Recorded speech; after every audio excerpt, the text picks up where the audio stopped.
everyone. This is Andy. I wanted to share with you an old conversation I had with Green Party candidate Howie Hawkins.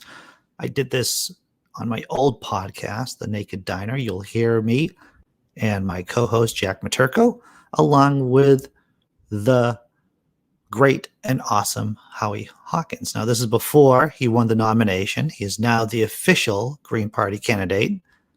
I talked to him a year ago, back in 2019. But in case you wanted to know a little bit more about Mr. Hawkins and his platform and his vision for what the Green Party is, then this is informative because, once again, this is before he became the candidate. I hope you enjoy this. Bye. Mr. Hawkins, it's great to have you on the Naked Diner podcast. It's good to be on. Great. So I was just reading through your bio, and you have on your website, Howie Hawkins, Green for President. And I first want to say that you have a great slogan, or maybe symbol. It's the H''20. I thought that's very clever. Yeah, I can't take credit for it. Some of the younger folks are, more graphically adroit than I am. But I think it came out great. I'm happy with it. Sure, yeah. It looks very slick. That's what it does. It looks very slick. Although I was asked, I stayed at a Motel 6 when I was in Minneapolis last week, and the woman at the desk said, "Are you from the water department?" That's really funny. Yeah, but it does get attention. It does at that. So for our listeners who aren't acquainted with the Green Party, you want to give us a snapshot? Sure. We're an independent party on the left. We don't take money from the billionaire class or the millionaire class or business interests. We're trying to be a party of the people. We're about ecology, grassroots democracy, not just representative democracy, peace, and social justice. Those are our four pillars: ecology, grassroots democracy, peace, and social justice. And that is the shortest way I can explain it. And we've been around building the party since the mid-'80s, and we have about 150 people in elected office around the country. So we're like a startup business challenging these two monopolies, a duopoly that control the political market. Sure. And we don't think they're solving the problems that we face, like the climate crisis, the new nuclear arms race, or another life or death issue, which is inequality. Inequality kills. We know from this recent American Medical Association study that in our poor communities, life expectancies are 20 years less than they are in our more affluent communities. So that's a life and death issue. So those are the three issues I'm trying to bring into the debate. I was listening to one of your videos, and you were talking about the Economic Bill of Rights. You want to talk about that a bit more? Sure. This is something that Franklin Roosevelt urged Congress to enact in his 1944 and 1945 State of the Union addresses. And he said, we really can't be free if we're economically insecure. So we need a second Bill of Rights, an economic Bill of Rights. And everybody should have the right to a decent job, a living wage, or an income above poverty, decent housing, comprehensive health care, and a good education. And Congress didn't enact it. So the civil rights movement picked it up. The March on Washington in 1963 for jobs and freedom tried to get these demands put on the agenda. They came up with a freedom budget in 1966 that they brought to Congress that would have enacted those rights, and we lost the war on poverty in Vietnam. And King tried to keep it alive with the Poor People's Campaign, and then it kind of dropped off the radar. But it has come back in recent years. I mean, I've been campaigning for it as a candidate for governor of New York in 2010, 2014, and 2018. Bernie Sanders has picked it up with his speech on socialism, which really wasn't about the traditional socialism of social ownership and democratic management of the economy, but it was about Roosevelt's Economic Bill of Rights. So that's what it is. Government should be the employer of last resort. It should make sure everybody has an income above poverty. We could end poverty with a program. We could build it right into the tax structure. Comprehensive health care, that's Medicare for all. Decent housing, I believe we've got to expand public housing. That's the most cost-effective way to create affordable housing. In the meantime, we need rent regulations so that people aren't driven out of their homes, which is happening all over the country, and public education from pre-K through college and adult education. That's the economic Bill of Rights, and a secure retirement. Most people, or a majority of people in the baby boomers now, are dependent on Social Security, which just gets you to the poverty line. I'm saying we should double Social Security benefits with a more progressive tax system, including lifting the cap on taxes, Social Security taxes. Right now, it's a flat tax until you reach, I think it's about $130,000 now, and then you don't pay any taxes on income above that, which is a regressive tax system. So that would be the first. Can you repeat that, sir? Because I don't think everyday people understand that if you make over a certain amount of money, you don't pay any more in Social Security taxes. Right. So you pay the Social Security tax on every dollar earned up to, it's about $130,000 now, and then that $130,001 and right up to $1 million. All that money you make over $130,000, you don't pay Social Security tax. If we just kept that flat tax on all the high incomes, Social Security would be solvent forever. Very good point. Very good point. It's been very hot here. I live in Boston. I live in the Boston area, as you can probably tell by my horrible accent. And I was walking down the street the other day when it was 90-something degrees. And I turned to my girlfriend. I said, what would be a great socialist program? Everyone gets an air conditioner. Well, what we should do is everybody should get a ground source or air source heat pump. And that's on the same principle as a refrigerator. It pushes the hot air one way and the cold air the other way.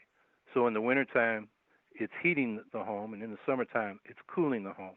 And the heat pump is run by electricity. So if you have renewable electricity running the heat pump, you're not putting carbon in the atmosphere, because right now we heat our homes with carbon dioxide. And air conditioners are not as efficient as heat pumps, so you're using more electricity to cool your home with an air conditioner. So I think as part of a crash program to eliminate greenhouse gas emissions, the government should be subsidizing, basically paying up front for heat pumps to retrofit existing buildings with heat pumps that will cool in the summertime. And then the savings, because it's cheaper to run a heat pump than it is to run an air conditioner in the summer or gas heating in the winter, over time that will pay itself off. So the government would basically pay the capital costs, and then you would pay it off over time through your electric bills. And in the end, you would save money, and we would protect the environment, and everybody be cool in the summertime. I like that. I like the idea about everybody being cool. Is that part of your green economy reconstruction plan? Right. We call it the Green New Deal, and part of it is the Economic Bill of Rights. The other part is the Green Economy Reconstruction Program. And the Green Economy Reconstruction Program envisions a World War II scale mobilization to convert our economy so it's running on clean energy and eliminating greenhouse gas emissions, because the climate crisis is really an existential threat. I mean, it means species extinctions, ecosystem collapse, agricultural production collapse, and, mass misery and starvation. That's what, this climate holocaust we're facing means. So that's why we need a crash program. And we need to do it on a scale we did during World War II. During World War II, in order to turn industry on a dime into the arsenal of democracy to fight the fascists and the Nazis and Tojo, the government either took over or built a quarter of manufacturing capacity in this country during World War II. It was government action. It was social ownership. It was socialist. And we need to do nothing less to deal with the crisis of climate change. So the Green Economy Reconstruction Program envisions government rebuilding our manufacturing on a sustainable basis, starting with machine tools. We've lost that industry, but we need that to have manufacturing equipment for intermediate goods and consumer goods, including especially the green technology, solar panels, wind generators, storage, including batteries and other means of storing electricity from the renewable sources, smart grid, and so forth. And it's not going to happen if we rely on the market and the corporations we've got. The Koch brothers and Exxon are not going to reinvest their fossil fuel earnings in renewables. They're going to keep extracting more fossil fuels and burning up the planet. So we got to take them over, and the government has got to invest a lot in building this green technology so we can stabilize the climate and protect the people. True enough. So what's the main difference between, let's say, the Green Party's Green Deal and the Democrats? Well, the Democrats don't have one. There are some Democrats who have one. Alexandria Ocasio-Cortez is the most prominent advocate, but she's been shut down by Pelosi. At first she wanted a select committee for a Green New Deal that would have the power to subpoena witnesses, experts, and put legislation on the floor, and Pelosi squashed that. So after the break, Christmas break, they came back with a non-binding resolution. But the problem is it took the brand. I mean, the Green New Deal has been the signature program of the Green Party. I was the first candidate to run on it in 2010. Jill Stein, our presidential candidate, ran on it in 2012 and 2016. We've had scores of Green candidates around the country running on it. They took the brand and diluted it of crucial content. Probably the most important thing, the most immediate thing, is we need a ban on fracking and new fossil fuel infrastructure. If we build these pipelines and gas-fired power plants, we're locked in for another 30, 40 years of greenhouse gas emissions, and that's climate catastrophe. So that is missing. Also missing is cutting the military budget and putting those resources into the Green New Deal. And the other thing is they extended the deadline. We've been talking about 2030 because that's what the climate science says we have to do. And I can tell you, James Hansen's scenarios, he's the NASA scientist who's sort of been the lead scientist sounding the alarm now for decades. And they extended it to 2050. That's too late. If we do that, we're locked into going way over the safe zone of 350 parts per million carbon in the atmosphere. We're above that now, but we can draw back some of that carbon by habitat restoration, forests, wetlands, mangroves, and also go into organic agriculture, which will rebuild soils that sequester carbon. Right now, with chemicalized, industrialized agriculture, the soils are basically dead because they just put artificial fertilizers and pesticides on them. So all that is missing from the non-binding resolution for a Green New Deal.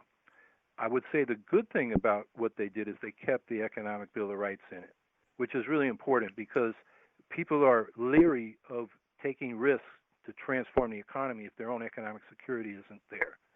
That's why we need the Economic Bill of Rights as part of the Green New Deal.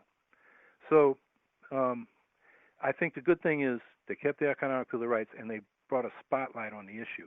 But now what the Greens got to do is say you're missing a lot of the important content, and we got to bring that back and then pressure Congress. Exactly. Which is one of the reasons why the Green Party is so so important in America, is pushing the political dialogue to the left. Yes, and you don't have to win the office to move the debate. When I ran in 2010 on a Green New Deal, one of our leading demands was a ban on fracking in New York State. And at that time, the environmental movement wasn't even ready for that. I mean, the grassroots people fighting the fracking on the ground were ready for that. That's where we got the demand. But the mainstream environmental groups, some of them were saying natural gas is the bridge to the renewable future. It's better than coal. And there's been research done since then that says, no, it's not. It's about the same in terms of its greenhouse impact when you consider the life cycle of the fuel. Others were saying, well, let's study it for the water damage. We said, well, the water damage, yeah, but it's a climate disaster. We've got to ban it and move to renewables. And in 2010, what it did was our campaign helped change the environmental movement, because after our campaign, our demand for a ban on fracking caught on. And so the environmental groups flipped their position. All the advocates for a moratorium while we studied the water impact started calling for a ban.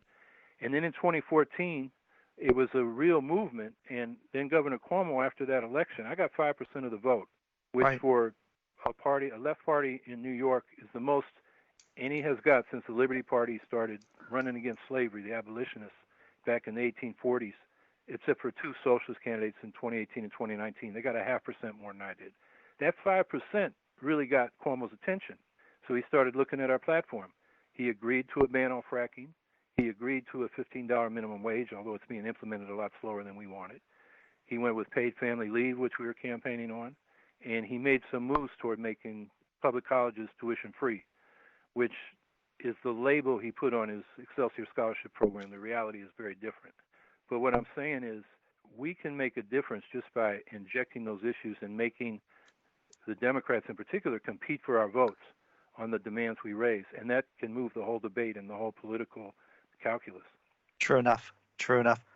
What do you say to people who will, and I'm sure that you've heard this a million times, how are you going to pay for all this? Well, the rich should pay their fair share. They have their taxes cut over and over again on the theory that they will invest and create jobs. But because the economy is at, overproduction, excess capacity, they don't invest in real productive assets that create jobs. They invest in financial speculation. They rearrange who owns what, who owns the stocks and bonds, and that actually tends to concentrate the wealth more. So we could put better use of their savings by running it through the public sector and investing it in the things we need than having them do financial speculation. So that's one source. Another source is new priorities. When we spend over $1 trillion when you consider not just the Department of Defense, but Department of Energy and other Department of Homeland Security on the military. And it's much more than we need to be secure. So we need new priorities, and that's where some of the money will come from. And then we're going to have to invest very quickly, and that means we need an expansive monetary policy. And one thing we can do, being the reserve currency in the world, we can pretty much borrow as much as we want. We can bond for it and make those investments. And you could call it green quantitative easing, except this time we'll bail out the people in the climate instead of the banks. A better way, which is in the Green Party platform, is basically a modern version of the old populist greenback proposal that came out of the Civil War. They just issued U.S. notes and spent them into the economy through the Treasury Department. And we're calling for basically making the central bank, the Federal Reserve, instead of a mixed public-private thing, a public thing, a monetary authority in the Treasury Department that will create either digitally or in paper currency, U.S. notes or greenbacks, and spend them into the economy. And that will create real assets, so it's not inflationary. So those are the three basic sources: taxes, new priorities, and new money. And that's how we pay for it. And the productive investments for the money we borrow or the money we create will pay off in the long term. And the final thing to say about that is it's much more expensive to not deal with this climate crisis than to deal with it, because the climate crisis will destroy the ecological foundations of the whole economy. And people really don't understand that, about what kind of effects it can have in terms of, we get a lot of people have a small inkling of it when they look at the superstorms that are being caused. But in terms of grain production and a lot of violence in other countries being caused by climate change, it's just going to drain our resources even more in the coming years. Right. People are beginning to feel it, and the public opinion is changing because we're getting more severe storms and the heat waves. People say, wow, but that's just the beginning. And yeah, it's going to affect the breadbaskets of the world. And there's going to be mass migrations. The UN estimates over 100 million by 30 years from now, and that's probably a conservative estimate. And we've got issues with migration now in Europe and the United States, and it's just going to become more of an issue. So that's another issue we've got to tackle. I'm 51 years old. I've talked to people my age, and they don't really understand what the federal tax rates were like before Ronald Reagan and how much he cut taxes. Yeah. There's a famous quote by Eisenhower when the top marginal rate was over 90%, and he told his fellow Republicans they wanted to cut those rates and cut back on some of the New Deal programs, that they were crazy. And yeah, it's hard for people who haven't lived in that to realize it. But the other thing people don't realize is when they hear a top rate, marginal rate of 90%, that's not on all your income. If the top rate kicks in at $10 million, say, that's on the money over $10 million that you make. You would make, on the first $10,000, which may not be taxed at all, you would not be taxed at all, even if you're a billionaire.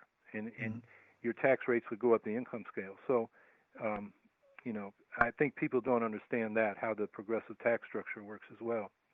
And, when we had those higher marginal rates, a couple things happened. Not only did the government have a better revenue source, but the income inequality was a lot less. Because if you're a company, why pay your top executives these ridiculous rates they get now, when 90% of the upper end of that is going to be given to the federal government. So that kind of put a cap on top executive salaries. I mean, coming out of World War II, the ratio of top executives to average workers was 8-1. And then by the 60s, where the rates were still high, it got as high as 40-1. Now it's been consistently over 300-1 since the Clinton years, which, that's when the impact of this lowering the top marginal rates was beginning to be felt. So it really exacerbated the inequality in the economy. And, the top executives, they may be good, but they're not that good. They're not 300 times better than the average worker. So that's just not a realistic return on the contributions people are making. And a lot of these CEOs are incompetent, and they still get paid the incredible rates. Yeah, I've been watching Wilbur Ross, who's, a rich private equity guy off of Wall Street who's now the Commerce Secretary.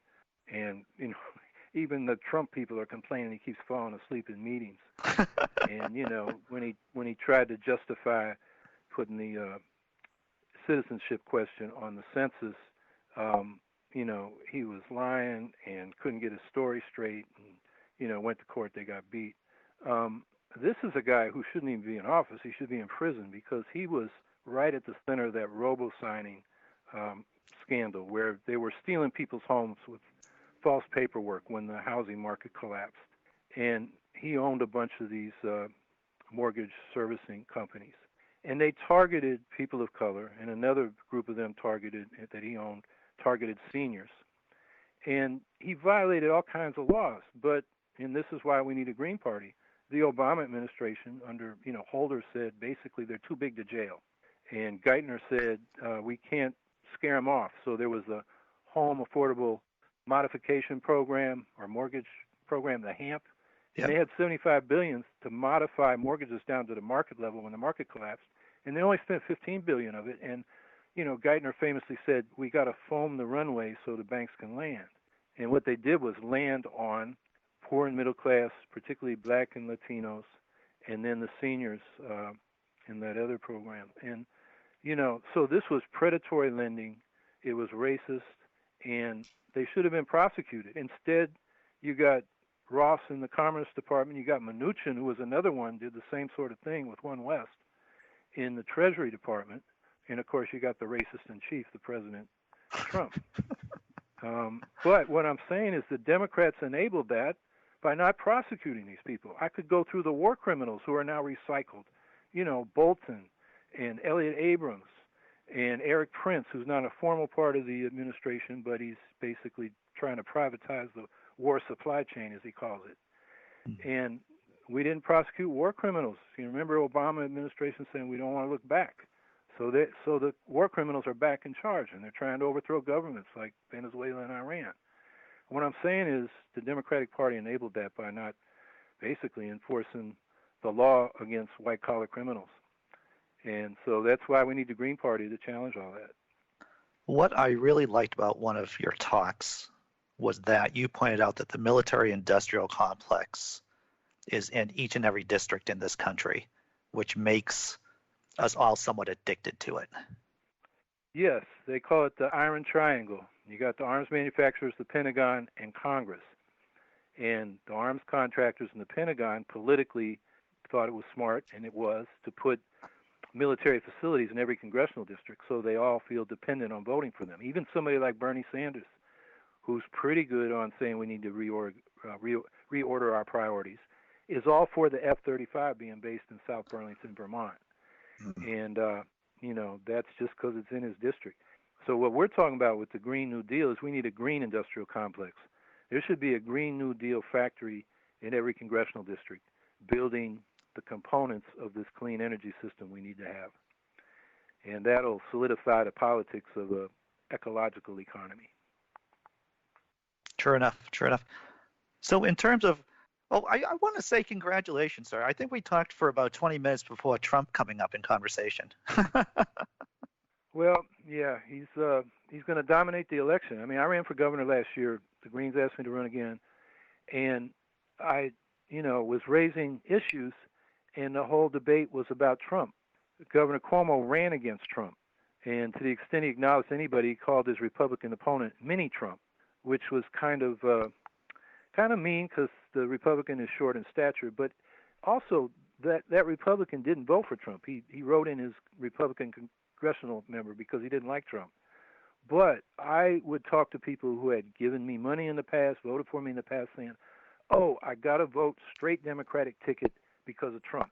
Trump wasn't even on the ballot, but he was in everybody's minds. I mean, I think he's got people scared stupid in a lot of respects. And I agree. You know, but we got to challenge him directly. I mean, his racism, the impeachment resolution last week, that was, you know, there are a lot of grounds on which to get this guy. He's been a white-collar criminal. He's been a sex abuser. He's been a racist. And that just leaves out the whole Watergate thing. There are plenty of grounds. The resolution was based on his racism. How can a president who divides the country, incites violence against marginalized groups, faithfully execute his office and the laws of the country? He can't. And that's been, you know, Representative Green's resolution. It's been voted on 3 times, but it can't even get over 100 votes in Congress, which is a shame. But I think the way you beat Trump is by making it a moral issue. This guy is, you know, he doesn't represent what most of us in this country want this country to be. And, you know, I think we got to make it emotional. You know, we just got to get this guy out of there. And I agree with you about making it emotional, because people, I mean, from what I've seen at least, seem to vote on emotions. Yeah, it's 90% guts and 10% brains in politics. I mean, that's just the way it is. So people, you know, I've done a lot of petitioning over the years. So, for example, you know, after 2000, there was a backlash against Nader, and it particularly came from sort of the professional middle-class folks. I'm in Syracuse, so if I went up around the university neighborhood, oh, people give me a hard time when I'm petitioning for Nader in '04. I go into working-class communities of color, and they're like, oh, yeah, Ralph Nader, he's for the people. I'll sign that petition. I mean, that's, I think, where most people are at. It's like, is he with us, or, you know, is he for people like me? That's, and then they, you know, they get a gut feeling about the person, and that's how they vote. They're not, you know, they don't have a spreadsheet with the policies, and they're checking off, you know, are they with me on this policy or that policy? That's right. The minority people that look at it that way. I'm wondering if you could answer this question. You know, a lot of people know, of course, that we're in a 2-party system here in the States. But can you talk about how difficult it is for a third party to operate in the U.S.? Like, what kind of barriers does any third party face? Well, the first one is ballot access. And I've actually been doing some research on this. I cannot find another electoral democracy in the world that has anywhere near the petitioning requirements that we have to get on the ballot. You know, for example, just I was talking with somebody in Illinois. To run for Congress, they need to collect like 17,000 signatures in a short window of a couple months. If you want to run for the House of Commons in England, you need 25 signatures. If you want to do it in Canada, you need 50 to 100, depending on the size of your riding. In India, you need one person to sign an affidavit that you're not out of your mind. You know, I could go around the world, you know, with the countries I've found. I can't get past the language barriers with all of them, but I have found no country anywhere near the barriers that we put up. So that's the first thing. In fact, you know, my campaign is basically about getting on the ballot. It's all we're working on this year. The Greens are on the ballot in 21 states now. We can get about 20 more this year with petitions, and then there's about 10 left that we can't even start petitioning until next year. And that's going to be where 90% of our resources go, just getting on the ballot. So then once you're on the ballot, you face the barriers of the mainstream media, the corporate media, which says it's a 2-party system. We don't cover third parties. And so that is how a party like ours, which doesn't have all this corporate money, you know, to get our voice out there, our message out there, it's got to come through what they call earned media. But if you're not covered, people don't even know you exist. So that's the second barrier. We have right. a, you know, and they refuse to cover you until you. What's that, Jack? I said, and they refuse to cover you until you're polling at some predetermined level. I think it was 5% or something. Where they won't even give you coverage. When they finally give you coverage, it's because you might be the spoiler, quote unquote. Yeah. You might be the margin of difference. And their mentality is, the Greens will take from the Democrats. And the reality is, I'll give you an example in my congressional district. The only time a Democrat has won this congressional district is when there was a Green in the race. Because the standard way the Democrats run is they run to the right to try to get as many, swing voters in the middle when a Green is not running. And they avoid the issues, and, they talk about their dog and their cat and how long they've lived in the district. And when the Green is in there, we bring issues in, and suddenly they got to take a position on the issues, and they sound a lot better. And that's the only times they've won. So I don't think Greens spoil elections. We improve elections. And we really don't even hurt the Democrats as opposed to the Republicans, because a lot of our voters wouldn't vote for either of them. They come out to vote for us. And we force the Democrats to take better positions, and it gets them more votes. And, our point is to get the policies passed. Don't, being in office is, where we really want to get to, but we don't have to get there to get some of these policies through. So, yeah, but you're right. They won't cover you until they think you might be a difference, and then it's kind of on a negative basis. Oh, you're spoiling the election. Don't you want Trump out of there? My answer to that is if the Democrats really wanted Trump out of there, they'd impeach him. They got plenty of grounds to do it. They don't have to wait till 2020. And because they're waiting, we need to be there because they don't know how to fight the right. Trump beat them in 2016. How did they lose to this guy? Because they ran a campaign that didn't offer people anything. It was just Hillary says, I'm not Trump. He's crazy. But Trump is out there saying, I'm going to, protect working people and revive the economy. He's got a message, even though it was all, lies and, con job. It was something. You can't beat something with nothing. And Clinton really offered nothing. And I'm afraid they might do the same thing this time, and just say it's, Trump is the only issue and don't offer something positive as well. Is that your read from the two debates that have already happened, that the Democrats are just going to go for the we're not Trump? Well, that's certainly Biden's, approach. I think Sanders and Warren, they are offering policies. The question is, can they make Trump a moral issue? And I think there's potential for them to do that. And then Harris is more in the Biden lane on policy. And, she went after Biden, so everybody thinks she can go after Trump. She might could. But I'm afraid, the conventional wisdom, and this is what you're getting from the Pelosi people, and this is like on impeachment. Oh, we can't impeach Trump, it'll backfire on us. Now, I lived through Watergate. Nixon was more popular than Trump is now when Watergate hearings started. But when people started finding out what had happened, and the big thing was when they found out he was cheating on his taxes.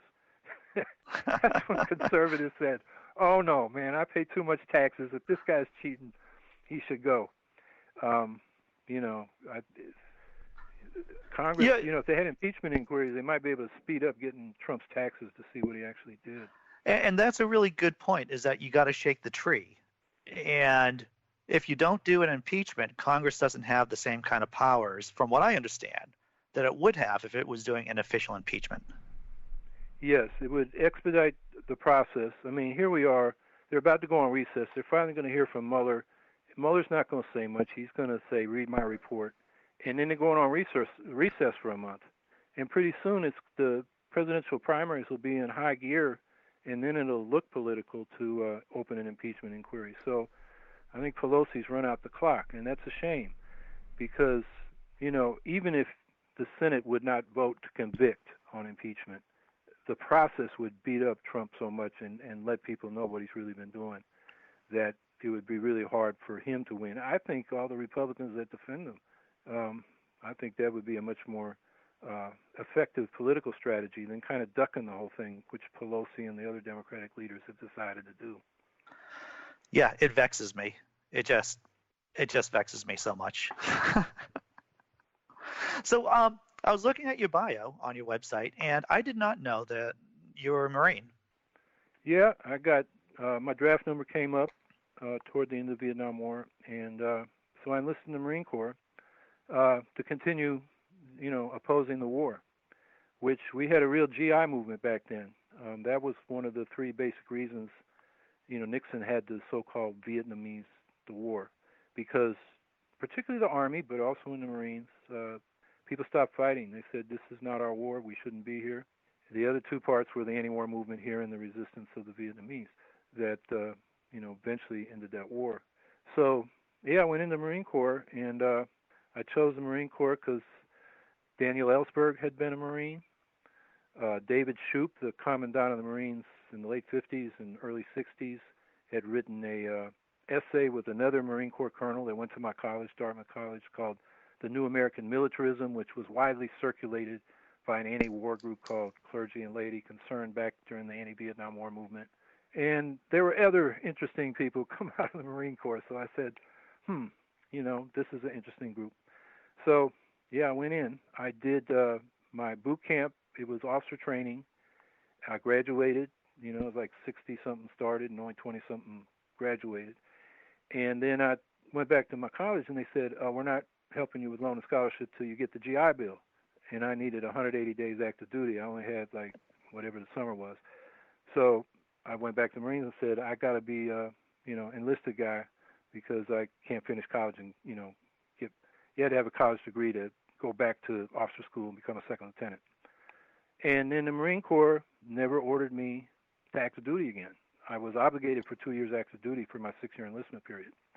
So I think that was when it turns out, because Watergate broke and, they did start the McGovern-Hatfield Amendment passed, so they were only supposedly sending funds to South Vietnam, not troops and advisors, although I know that's not true, but that's another story.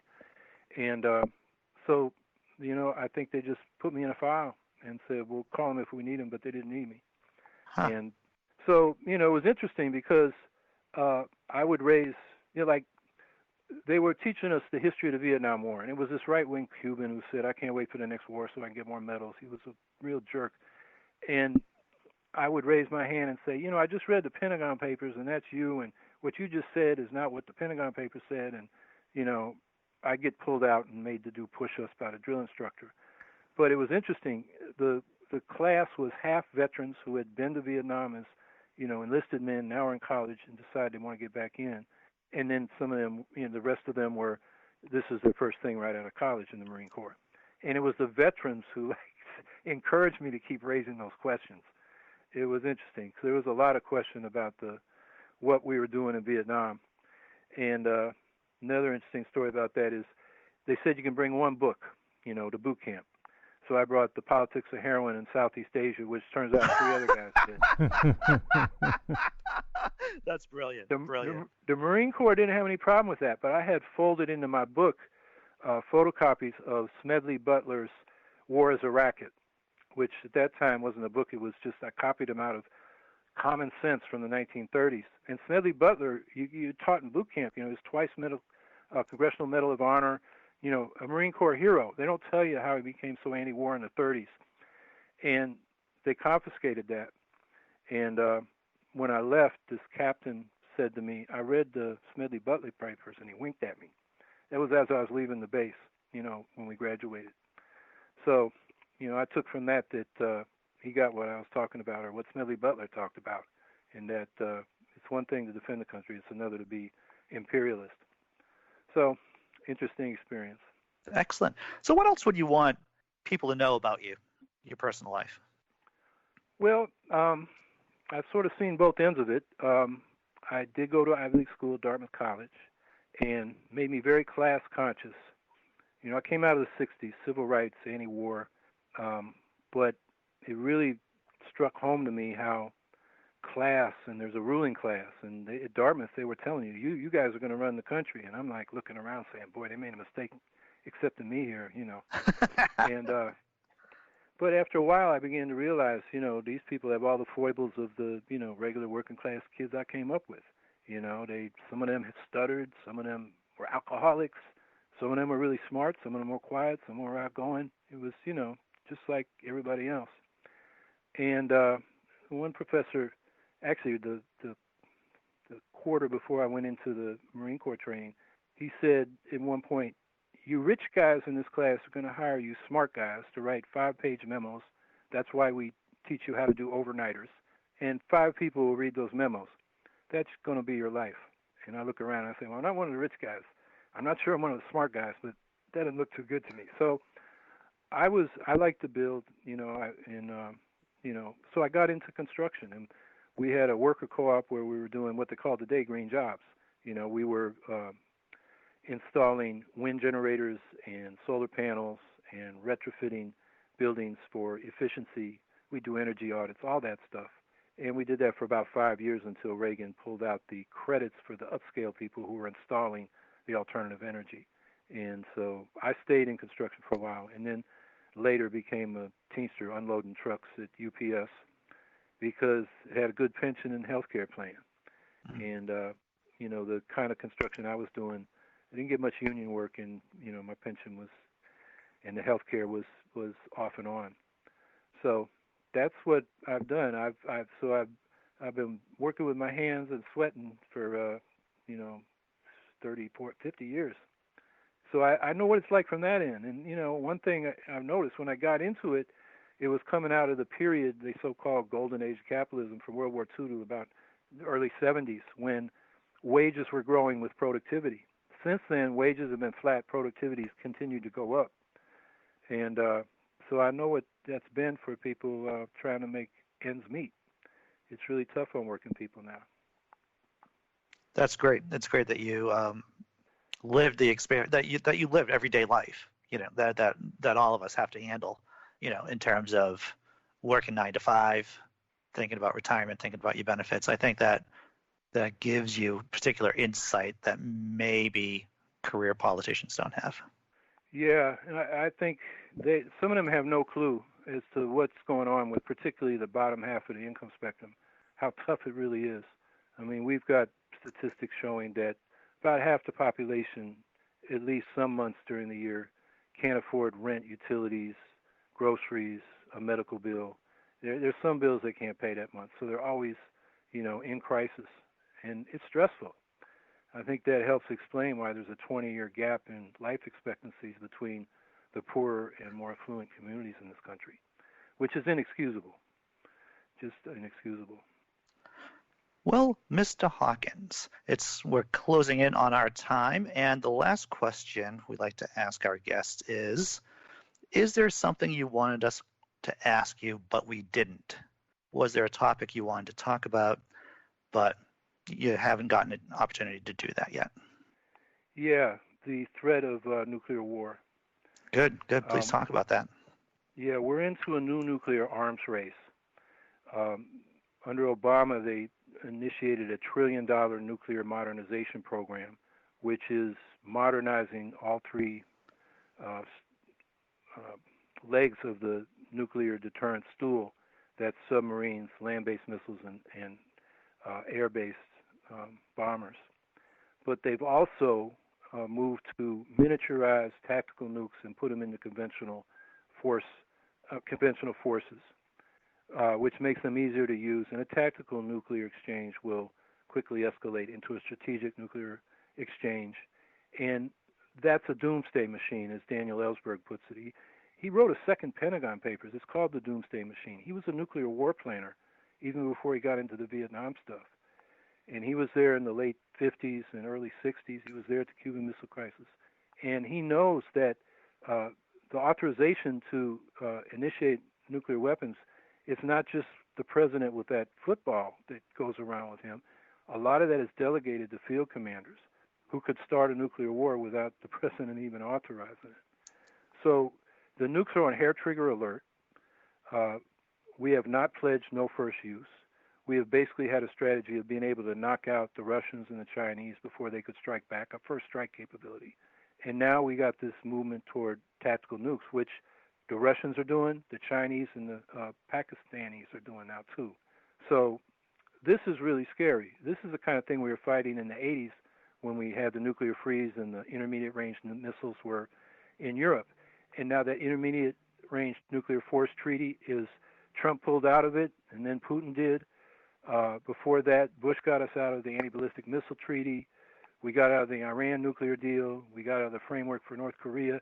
And Bolton, who is now, the National Security Advisor, he has his hands all over all of those.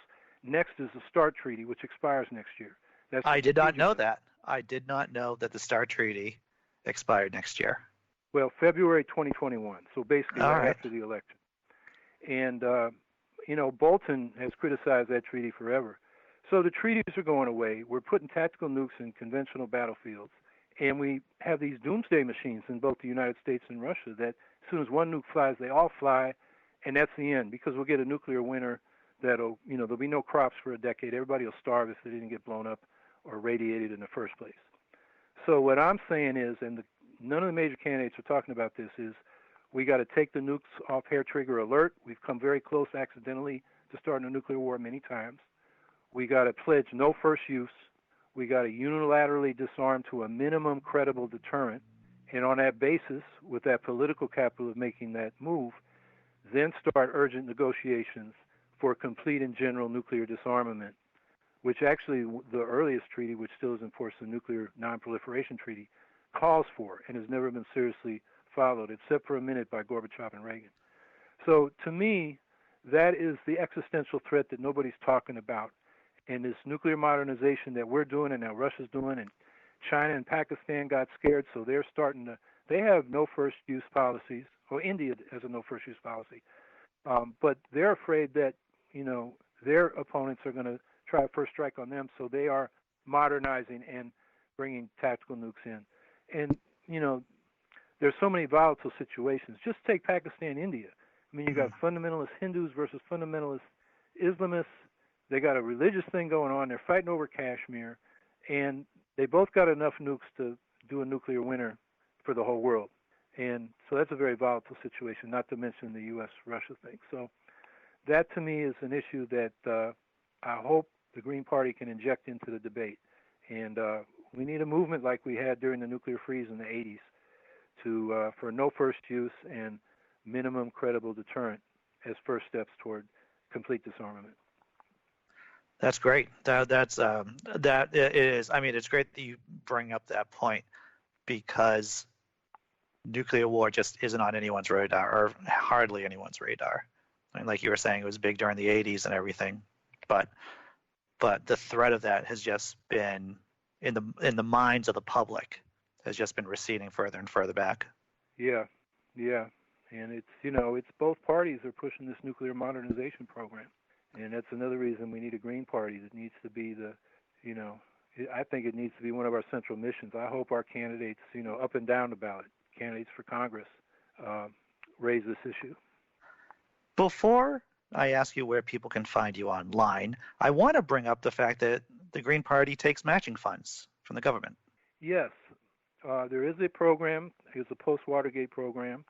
In the presidential primaries, if a candidate raises at least $5,000 in contributions of $250 or less in 20 states, all that money for contributions under $250 will be matched until the primary is over, which in our case will be the Green Party convention next summer.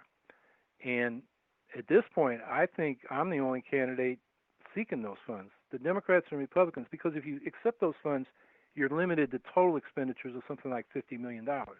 And all the Democrats and Republicans are, they're getting so much corporate money, they don't want to abide by that limit. So, in the last election in 2016, it was only Jill Stein and O'Malley, the mayor from Baltimore, who, was the third candidate who dropped out early, went for matching funds. We're trying to get matching funds early. The first matching funds will be distributed January 1st next year. So we're trying to get qualified by in the middle of the fall so we can put in the paperwork and start receiving those funds. And we'll use them to get on the ballot. And when we're on the ballot, to hire organizers to help local candidates and Green parties get better organized and run better campaigns. So we'll put it to good use. Fantastic. So where can people find you online? Go to howiehawkins.us. That's my website. And that's probably the best place for people to find out what the campaign's about, how they might get involved if they want to. And it's howiehawkins.us on the internet. Well, thanks for coming on the Naked Diner podcast. I know that you have a few other people running to be the presidential candidate in the Green Party. I wish you well in competing against them next year in the convention. Well, thanks very much, and I enjoyed being on your program. This was a lot of fun and very informative. Very informative, yeah. All right. Thanks again. All right. Thank you. Take Bye-bye. care.